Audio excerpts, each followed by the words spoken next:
First story, Healing After Infidelity. Hi everyone.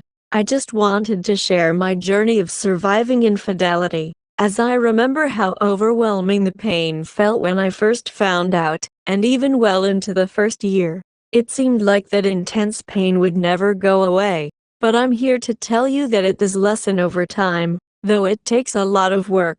One crucial thing I've learned is that the pain won't lessen if you feel the person who cheated is being dishonest. Sincerity won't be there right away because you both are actually experiencing a traumatic moment. Until that moment has finally passed, it's going to be turmoil. Turmoil for you because of the betrayal, and for the betrayer with the realization of what they've done. Unless you have an extremely attentive and emotionally intelligent partner to start off with. I mean, this probably wouldn't have happened if they are. This just isn't going to happen right away. It does once you two have processed it, though. I've learned too that the healing process doesn't start right away. At first, it's about survival. Yes, just surviving what you've been through because a part of you has just died. Don't look for healing when you're trying to process it all. At this point, you have to focus on short-term goals, staying on a outing, just getting through the day even. Don't suppress it. Allow yourself to feel everything, every emotion, every wave of pain. And then give yourself a time frame where you're going to allow yourself to just mope, cry, and process it all, but you also have to set a day when you'll be ready to fight. By fight, I mean either through reconciliation or moving on. It's about giving yourself permission to feel the pain, and then deciding when you're ready to take the next step. Whether it's working things out or starting a new chapter on your own. That's when healing begins. You have to know they're sincere for you to feel assured and to start healing, especially if you're considering reconciliation. Sincerity from them is key to moving forward together. On the other hand, if reconciliation isn't the path for you, there will come a day when you realize everything you did for the relationship, and you'll understand that you didn't deserve the betrayal. You'll reach a point where you don't want either of you to be unhappy anymore. For me, that liberating and freeing feeling came after a really big fight we had. I went to the place where our relationship started and thought about ending our journey once and for all, because I was just tired. You'll grow tired if you feel neglect and that they're being insincere, and clarity will come. In that moment, I realized I had tried my best, and I was ready to let go, and from that moment, I knew I would be okay with or without him. This realization was incredibly freeing and liberating. I've experienced both of these moments, working towards reconciliation. This moment is when I moved into the acceptance stage of my grief over the relationship finally.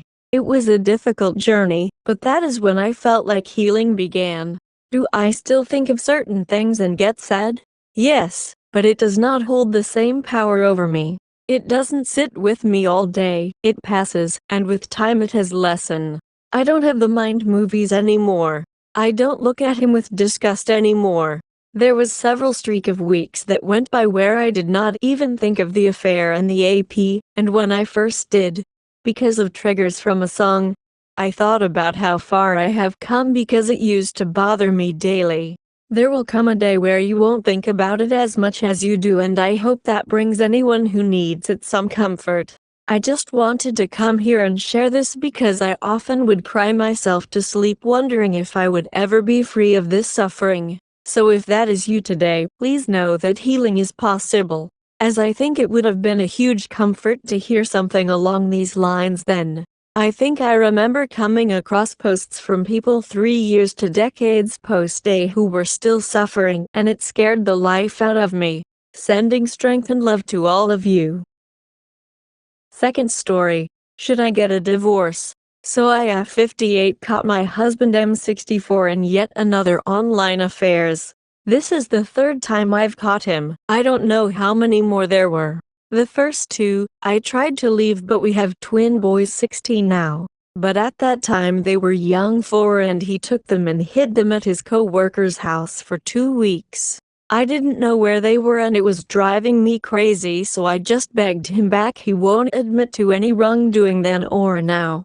This time, He's been off work for almost a year because he broke his ankle and has had 3 surgeries, the last being yesterday, to try to fix it. The boys and I have been waiting on him hand and foot, and I've been the only one working. He does get disability, so his job was part-time, but the money helped. Well, yesterday we went to the hospital for his surgery, and I noticed that he didn't bring his phone. And he usually gives it to me until after the procedure.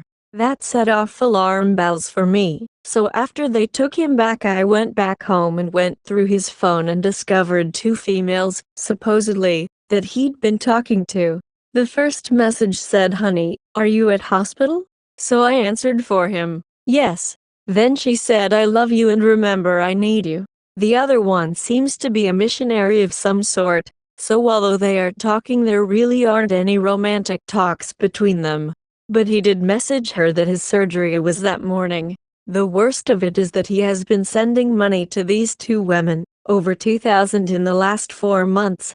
Well, I've been working my ass off to keep us afloat while he's been laying on his ass complaining about the pain he's in. Over 1,600 to the one who said she loved him and needed him and called him honey. Now our relationship hasn't been good. He never talks to me, hugs me, kissed me. No affection or communication anything. I have asked him numerous times what we can do to make our marriage better.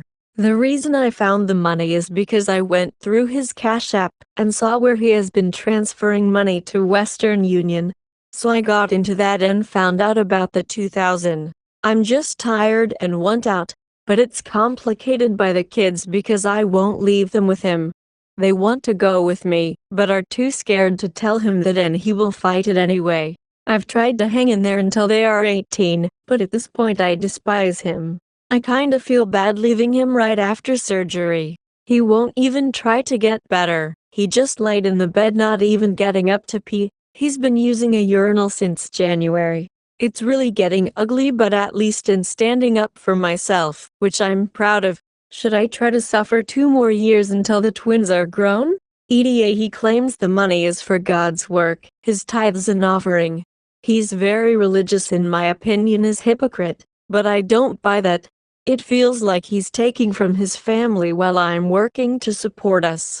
Also, my birthday was 4 days ago, and he didn't even say happy birthday to me or get me anything. But the day before he sent 100 to one of them. Third story. Ex cheated on me multiple times. I was stupid and stayed with him. This is not recent. I don't need any advice or help because I'm in a new, healthy and happy relationship with my current BF. I, F18, was dating this guy, M20, Tyler. After my graduation, me and my friends went to celebrate at our friend's Alice's house. She had a BF who was friends with Tyler.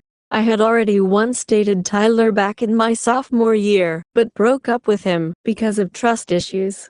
I was hoping that he wouldn't show up cause I knew he was friends with her BF, but he did.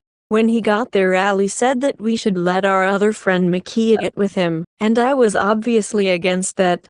Especially since I had a few drinks in me, and once I heard that, I decided to pull him aside, and we went into his car and talked. He told me him and his ex broke up, and we exchanged Snapchats again the next week. We were friends, and then he asked me on a date. I said yes, and we started talking after that. A month into talking, I stayed over one night and he groped me in my sleep, which woke me up. It made me super uncomfortable and I was ready to call quits right there and then. I was just going to have him take me home and then block him, but my cousin told me to talk to him about it first. He ended up apologizing and I forgave him. 2 months into talking, his little sister barges into the room with her phone saying someone needed to talk to him. He was on the phone downstairs for an hour talking to someone. And when he back, I asked him who it was and he said just a friend.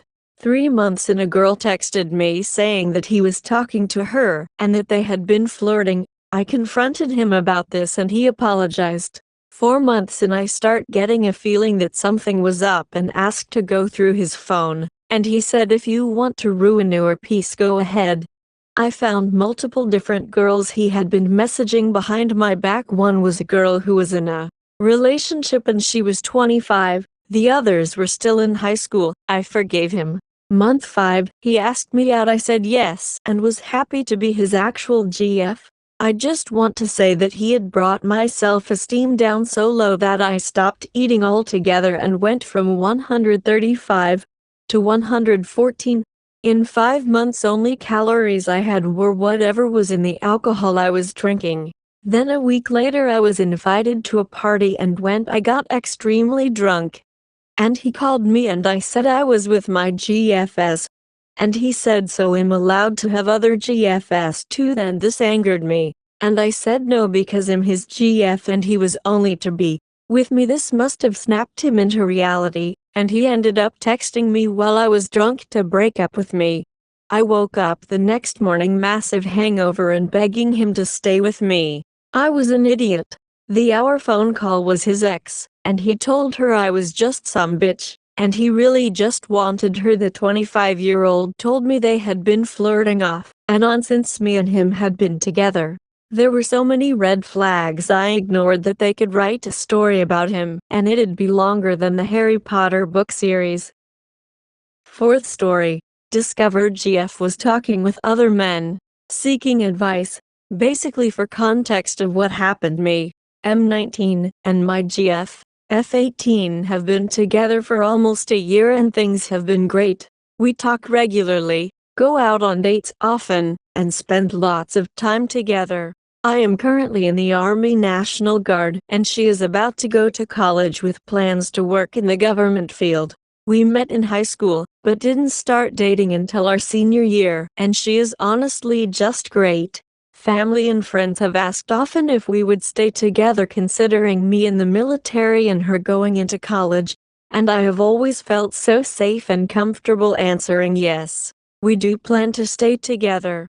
We discussed it before, but I've always trusted her and never once doubted her loyalty, until last night.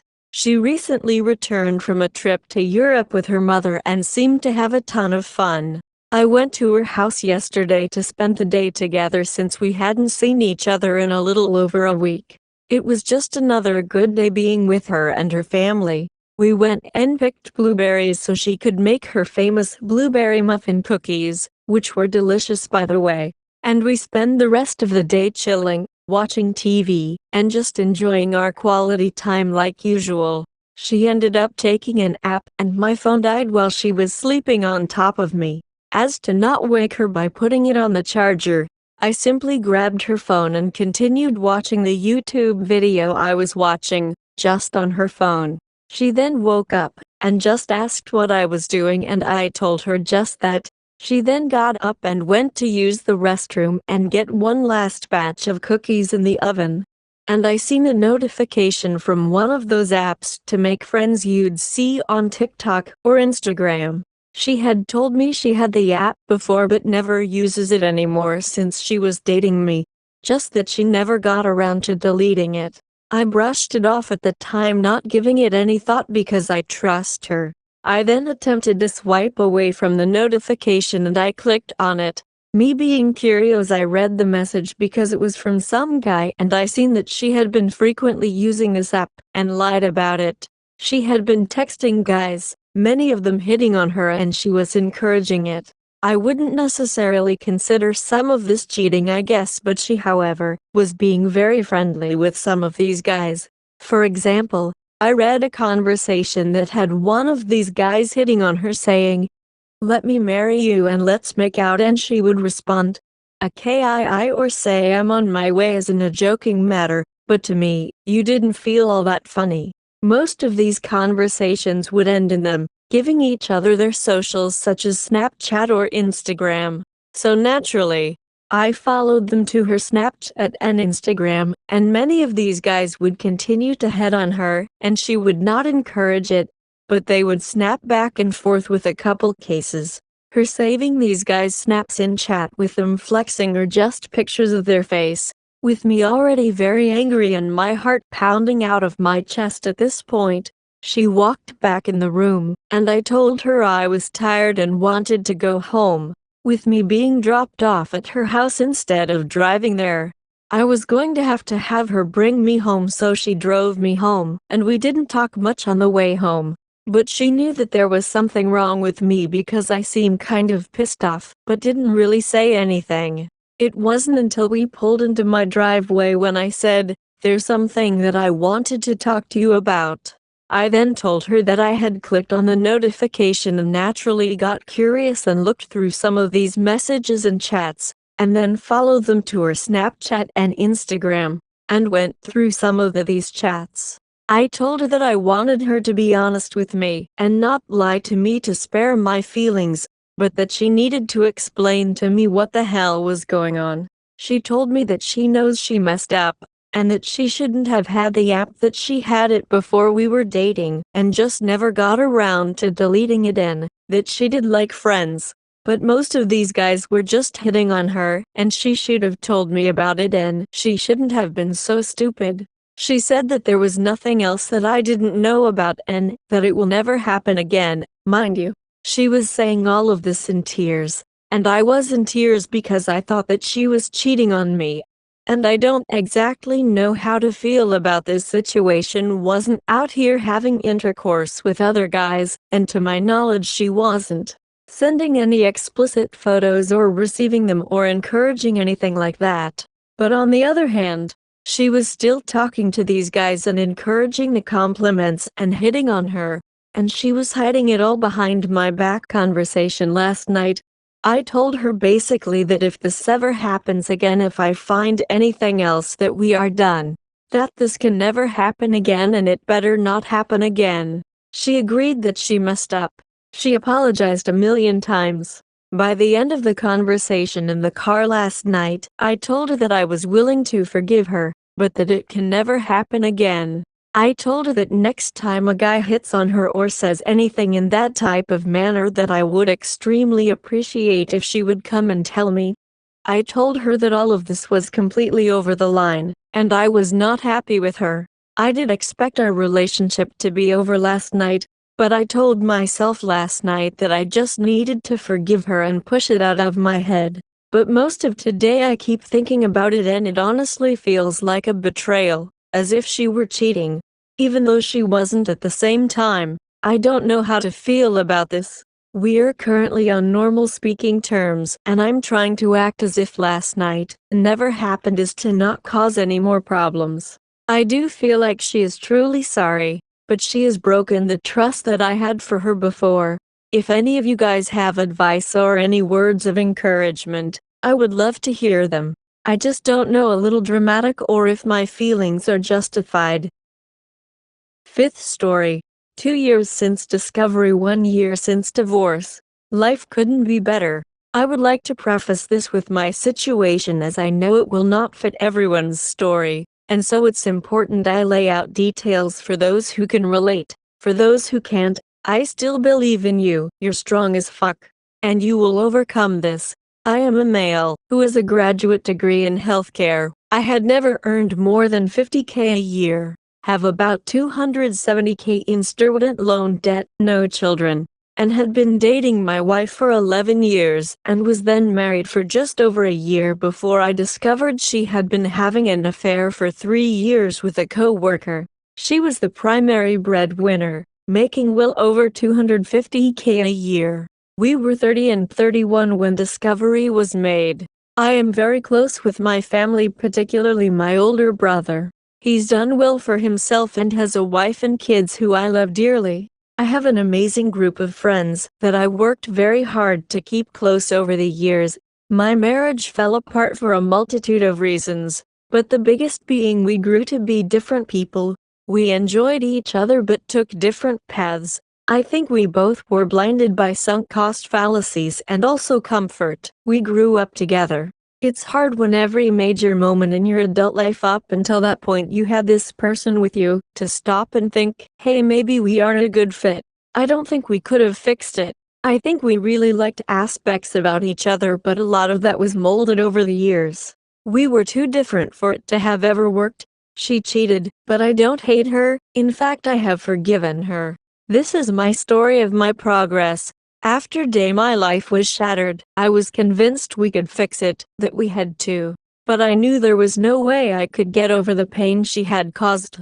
We tried therapy. We tried staying in the same place for 3 weeks before it came to a head, boiled over, and we separated. At first I didn't tell anyone.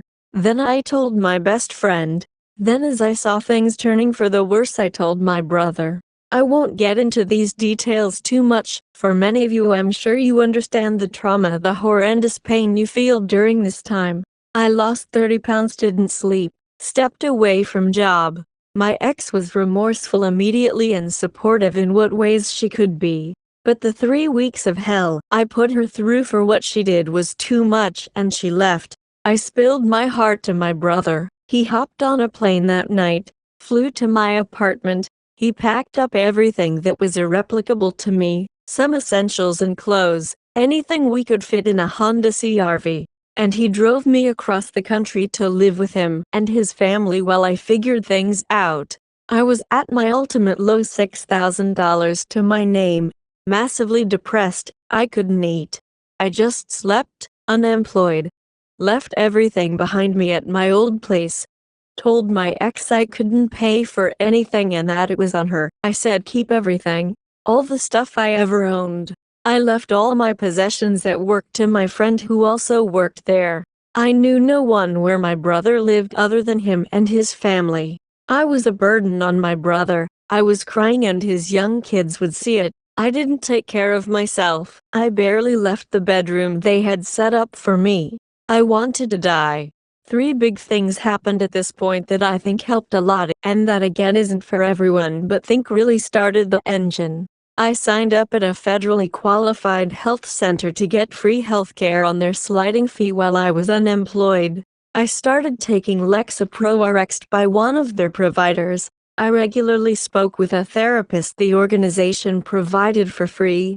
I began to eat. I started going on walks with my sister-in-law.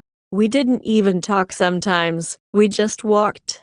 This was my life for 3-4 weeks. When my brother finally sat me down and said, "You're coming to the gym with me every day." I listened. I went every day at 5 a.m. even when I had nothing else to do. Even when everything in my head said not to. I wouldn't let myself lapse on this. I said this was the one productive thing I needed to do, a step towards some kind of future. A lot of the days I would come home and fall asleep right away. I was a burden on my brother. I didn't help around his house. I didn't do anything to show gratitude at first. But this started to change as I got my shit together. I built a schedule. It regulated my sleep. The Lexapro made the nightmares go away. And kind of numbed everything. The therapy visits got a lot off my chest. And my therapist gave me the best piece of advice I ever received. Now is the time to be selfish. You have to fix you. At this time I took that advice but also had a conversation with my brother about where I was at. That I was grateful and that I was sorry for how I was. He understood, they all did. At times this advice may have hurt others, but in the end they understood. My goal was make me happy. And I set out to achieve that. The area my brother lives is an outdoor lover's dream, something I always wanted to do. Now that I was working out regularly, I was in good hiking shape. My sister-in-law knew some people in town from work who were my age. She introduced some of them to me. They invited me on a camping trip with them. I went and had a blast. I also forgot about my life at that point. They quickly became friends. I kept working out. I got closer with my family. I called my friends every day just to talk. My money was running out and I eventually wanted to move out of my brother's. I applied to many basic jobs, things that didn't require a lot of thought, mindless work, things I knew I could do in my distracted state of mind. I decided to be picky, to be selfish. I decided to lean on my brother's free rent a little longer so I could find a job doing something fun. Not flipping burgers or driving ups because the pay was good. I got a fun job and met more people. My social group started growing. The original group I went camping with had a single girl who was really sweet and we would talk a lot. I kept working out, never missed a day. I worked the jobs and stayed busy. I started paying for things randomly for my brother. He never needed me to. It was the thought that counted. At the same time, I got better and more skilled at outdoor activities. Hiking, camping, canyoneering. Nature was my biggest therapy. I loved it. I craved the beautiful sights where I was at, and every adventure I got closer to my new social group. I saved up enough to move into a single wide trailer with 2 roommates. My brother said I didn't have to leave, but I insisted. I still saw them every day. I did this routine for months. The single girl I had been messaging learned of my situation and never pressured me. Understood where my mind was at. We stayed very close. My brother sat me down one day and told me I should consider going back to doing work that I had a degree for. I began researching ways to make that happen. I used my social network I had to build to get contact info and presented a pitch to the CEO of the health center that had helped me out initially to consider hiring me and make a new program. He agreed. It took several more months before I was officially hired, during a time where I continued working, living frugally, growing my friend group, having fun in nature, and getting closer to the girl I considered my closest friend. Finally, the day came. The company hired me, a dream position with 3 times the salary I had ever dreamed of making. It was a non-profit, so I was able to apply for programs to get my student loans forgiven after so many years of work, and I took on the project of making it successful. During the next several months, I felt ready and began dating the girl, who was sweet and made me trust again. I felt I found what made me happy: nature, friends, family. I grew the business and busted my ass to hit all my targets 6 months ahead of time. I kept working out, I ate healthy, I got divorced, and I came to terms with it. Neither of us had to pay anything, agreed just to split it clean. I just let her have it all. I forgave my ex. I signed up for what would have been an impossible race years prior to challenge myself. I finished it. I kept chugging. I never quit. I kept one foot moving in front of the other. Slowly but surely, I fell in love with that girl. I became closer with friends and family than I ever had. I loved my job. I loved where I was. I got off Lexapro. I continued therapy. I began to understand myself, relationships, what went wrong, what trauma was. I forgave myself. I learned to love myself and be happy. I made enough money to save for a down payment on a house. I moved out of the trailer and set up an Airbnb in my new house. I used the money to cover my mortgage. Now, nearly 2 years later, my GF has moved in. We're happy as hell. I see my family every week. I go on adventures all the time. I live frugally, and my salary is more than enough to support that. I never could have imagined I could do it. But here I am. I'm the happiest I've been, and it took me 33 years to find that. This isn't a brag. This isn't a how-to guide. This is a, it can be better. The world's not over. My world was over, and somehow I now feel like it's just beginning. Please, it may not seem like much, but don't give up. I'm rooting for you. I know you can do this. You just have to know it. Not think it, but know it. You will get better. Things will be better. I believe in you. Because I was there. I was ready to be done, and I leaned into everything I had to find my way out. Give it everything. Find your happiness and never let it go. Keep that, and the rest will figure itself out. 6th story. We meet in our first year of college. We spent a year being friends. He pursued me, but I wasn't interested at first because he was a bit of a fuckboy who slept around. But as we got to know each other, my feelings started to grow. We started dating at 19. We're now both 26. Our relationship has been wonderful. He's been everything I'd ever want in a partner. We've been together for 7, engaged for a little over a year. The only real complaint I have is that after starting birth control, my sex drive became non-existent, which has caused some conflict in the past of him feeling not wanted or desired. But we still have sex probably about 2-3 times a week. Mostly for his sake, as he's always put emphasis on sex and relationship is how he knows that everything is okay. Recently, though, there's been a breakdown of communication. We moved, he started a new job and had to start travel a lot. Things have been stressful. He's heavily codependent, and he always has been. I had been asking him to see a therapist since we started dating, but he just kept putting it off. Him and I have both been depressed. He started keeping to himself more often and stopped contributing to household chores. I've become frustrated with him, feeling that I'm his mom, therapist, maid, and sex toy. One time during a minor argument, he felt that I was being dismissive of his feelings. I was tired and wanted the conversation to be over. This conversation took place about a month ago. Recently, he revealed that this hurt him deeply. He said it shattered his heart.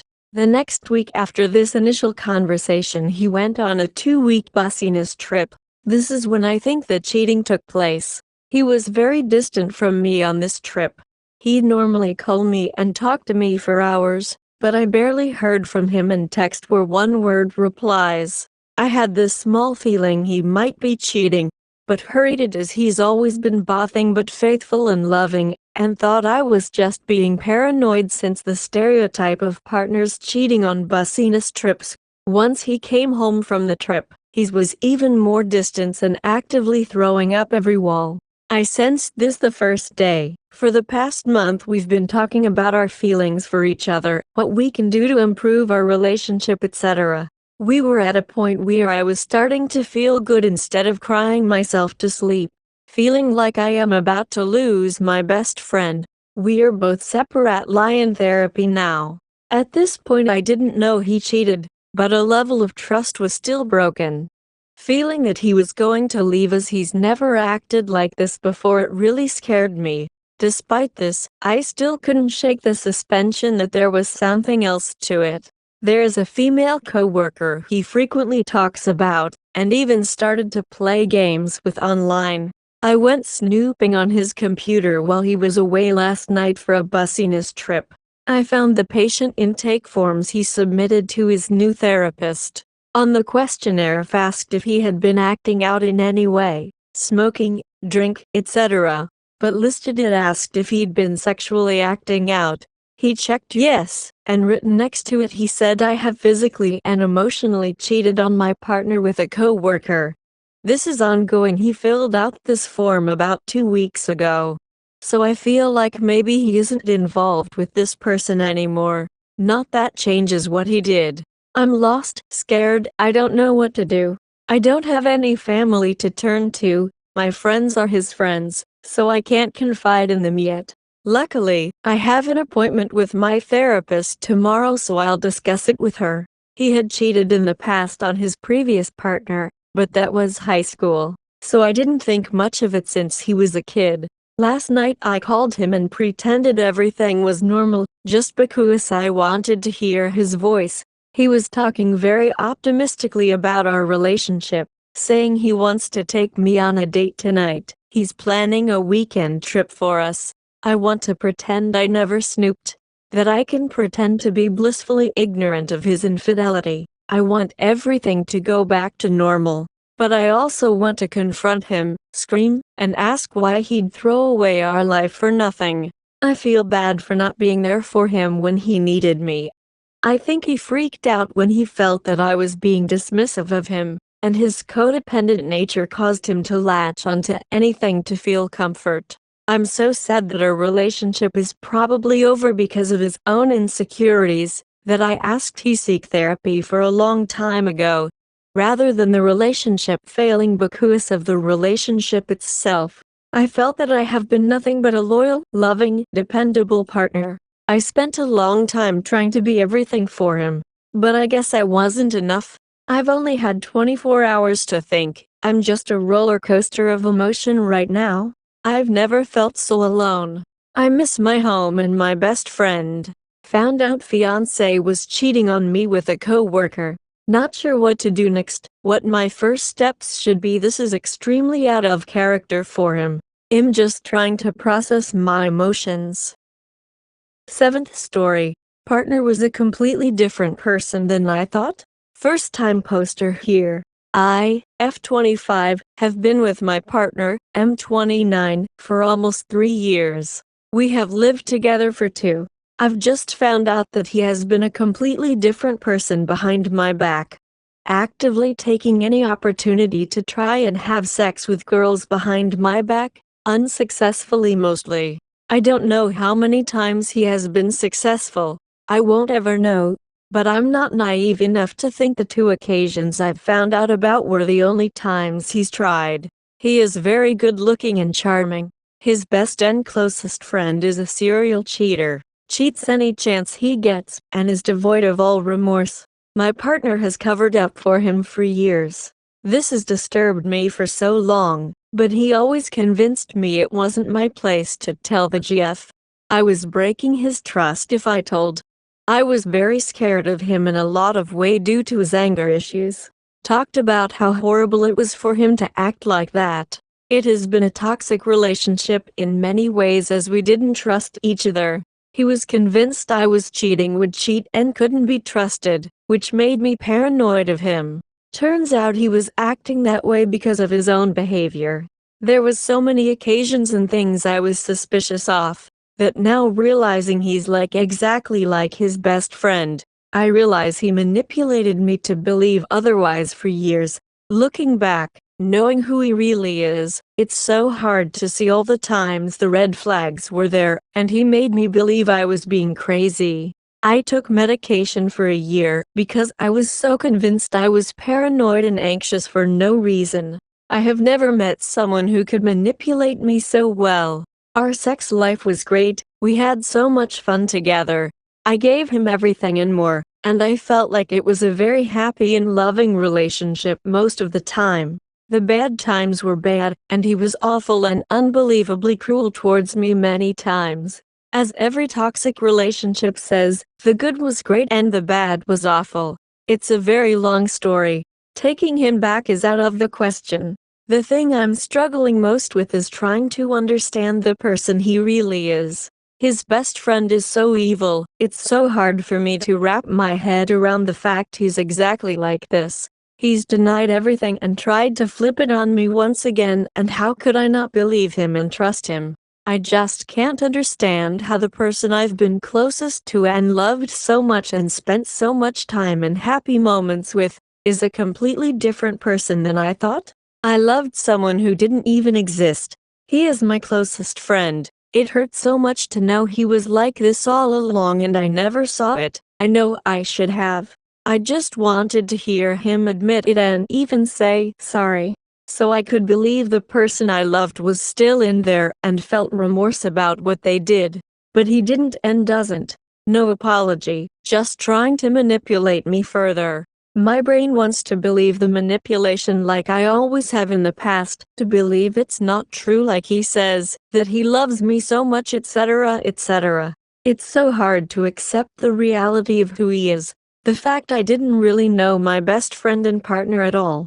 The fact he could do all this and be with me the next day and hug and kiss me without a second thought. The fact that I was just a part of him, having the best of both worlds when he was my world. I am grieving the person I thought he was, the person he pretended he was to me, the person I loved. I feel so in shock and unable to cope and wrap my head around any of this. The lack of any remorse even when caught red-handed, and the further attempt to manipulate me has made me sick to my stomach. I don't know who I've been with for 3 years and how I can move on. I feel like I've been in love with pure evil. 8th story. My girlfriend, extremely emotionally dependent on me, cheated on me. First of all, my girlfriend has always been emotionally dependent on me, in a sick way. Last week I found she cheated on me. I was calm when I found out. I started asking suggestive questions, implying that I already knew everything. I still didn't know everything, only about 20%. Then she started telling me everything. At this point I still couldn't confirm if what she was telling me was true, but I certainly didn't believe anything. What she told me was already her confirming that she had cheated on me, but she lied a lot to make it less worse. A day later, I managed to find out everything. But before I gave any indication that I had found out, I asked her, very sincerely and calmly, if I could trust her. if she wasn't hiding anything she'd done. And if what she'd told me and the reasons for what she'd done were true. And yes, she swore it was true. She confirmed it and lied that it was true, again. The reason for cheating that she told me was a lie, and she also hid 80% of the details from me, with many disgusting things that she did, which make me sick just remembering it. And what's worse, it wasn't just one day. It was about 2 weeks of her betraying me, and she still had the nerve to say that she was afraid to tell me and was trying to find a way to tell me. After that, I told her that we had broken up and that I never wanted to see her again. She begged me, a lot, asking for forgiveness and that I should give her another chance. I replied to all her various messages of forgiveness and blocked her. 2 hours later, her mother told me that she had almost died, had a very strong crisis and was in hospital, writhing. This is all true. I confirmed it reliably afterwards. I felt sorry for her after hearing that, and I told us to go out last Sunday to talk, and I said that I needed a few days to decide if I could forgive her or not. That Sunday, she tried to talk and prove in many ways the entire day that she was sorry and loved me. When we were in the car, she took out a razor and told me to choose which leg. She just asked that both their legs had several punctured scratches, very deep, and that she did it when I blocked her, and that she didn't know what to do and live without me. She wanted to get the initials of my name on her leg as a token of love. I told her not to and that she might regret it. I didn't choose, but she did it anyway. She felt pain doing it and wouldn't stop. This is just one of the things. She said she would give me the password to absolutely every social network, that I could put a camera in her room. Anything that would regain my trust, and I know that all this she said is not a lie. But that's where I'm confused and I need help. What do you think about this? Is this typical cheating behavior? Does everyone cheat or do this? Should I give it a chance? I can't think of anything right now.